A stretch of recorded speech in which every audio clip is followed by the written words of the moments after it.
آقا نے کیا انداز اختیار کیا؟ مسکراتے ہوئے فرمایا ہنی ان لک یا ابا بکر کلھا فیکا۔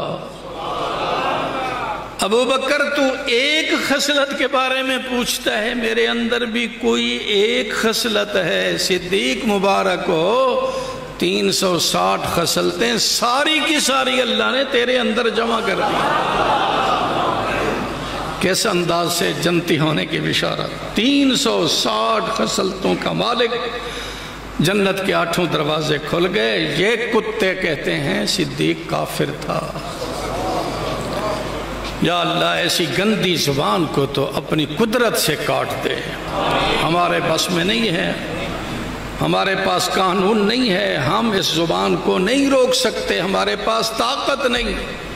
ہمارا پیغمبر یوں فرما رہے ہیں، دیکھو نا انداز، اللہ اللہ، اللہ سے ڈرو، اللہ سے حیا کرو میرے صحابہ کے بارے میں۔